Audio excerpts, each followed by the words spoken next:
اس صورت کے شروع میں اللہ تعالیٰ نے محرم رشتوں کا تذکرہ کیا ہے کہ کون سے رشتے ایسے ہیں جن سے ہمارے لیے نکاح حرام ہے۔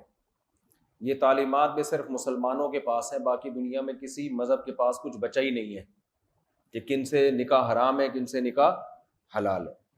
تو حرمت علیکم امہاتکم، تمہاری ماؤں سے، تمہاری بیٹیوں سے، پھر وعماتکم وخالاتکم، تمہارے باپ کی بہنیں، تمہاری ماں کی بہنیں، پوری ڈیٹیل اللہ نے بیان کی ہے اس صورت کے شروع میں۔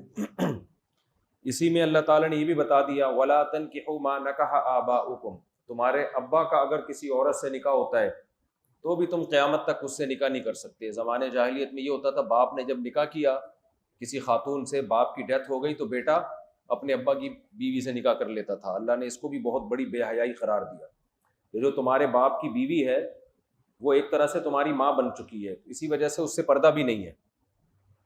تو یہ سارے اخلاقیات ہیں جو آپ کو دوسرے مذاہب میں نہیں ملتی، تو اللہ نے اس پہ بھی پابندی لگا دی کہ باپ کی بیوی سے بھی نکاح نہیں کر سکتے۔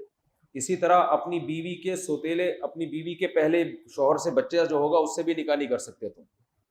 یعنی تم نے کسی خاتون سے نکاح کیا اور اس کی پہلے سے کوئی بیٹی ہے کسی اور شوہر سے، تو تم اس بیٹی سے نکاح نہیں کر سکتے، وہ بھی ہمیشہ کے لیے اپنی بیٹیوں کی طرح ہو جاتی ہے۔ یہ بھی ایک تقدس ہے رشتوں کا جو اسلام نے بیان کیا ہے۔